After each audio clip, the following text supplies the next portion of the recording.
Isang lalaki, kumakain ng kanin at ang kanyang ulam, apoy. Ang hot naman ng ulam na yan. Delikado. Para sa views talaga. Ay nakakamatay. Lason talaga siya. Ang lalaki sa video is raw certified na TDH. As in tall, dark, and hot. Dahil hindi umaatras sa kahit anong nagliliyab na hamon. At sa araw na ito, uulitin daw niya ang pagkain ng kanin with apoy.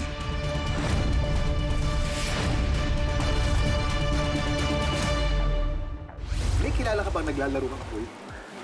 Yes, sir. Ay, sino? Perena. Si Perena. Si Perena. Galing. Yan si Perena. Nanonood sa'yo. Ano gusto mo sabihin kay Perena? Sabihin mo. Paturo maglaro ng apo. Paturo maglaro ng apoy. Yes. Gusto maglaro ng apoy, ba? Baka mapasok ka. Kaya ba kumain ng apoy? Hindi po. Hindi. Pero alam mo ba na pag kumakain ng apoy, kahit na sandalian lamang yan, pwedeng napapasok yung taste buds nila at hindi sila makakatikim ng tama.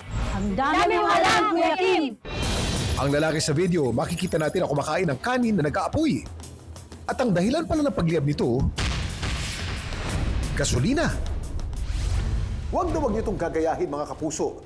Ang gasolina ay higit na mas delikado kumpara sa mga lamp oil o kerosene. May taglay itong mga kemikal na nakakalason tulad ng benzene, toluene at xylene. Mga sangkap na maaaring makalason kahit kaunting amount lamang.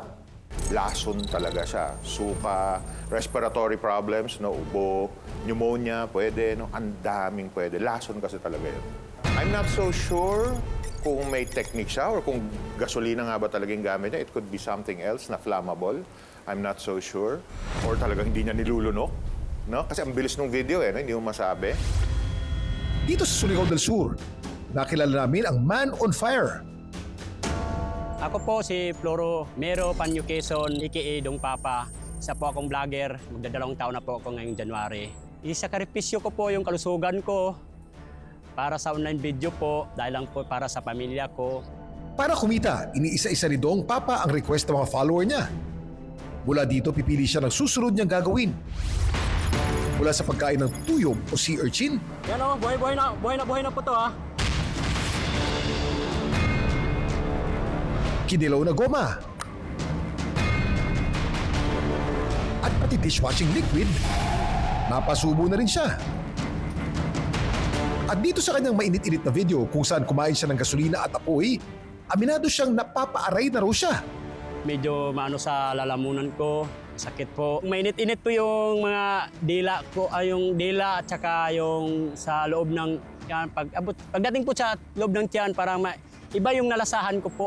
Iisip ko lang po na makaya ko lang po. Nag-aalala po ako, tapos minsan pinapagalitan ko po siya kasi delikado po yung ginagawa niya eh. Sakripisyo na rin po yun eh. Kasi pag may nangyari po sa kanya, paano na lang? Kawawa yung mga anak namin. Kasi siya lang po ang naghahanap buhay sa aming dalawa. Magpapaawat na kaya itong si Dong Papa? Eto mga idol, gasolina, at saka kanin, at saka may posporo. Eto mga idol, panoorin nyo.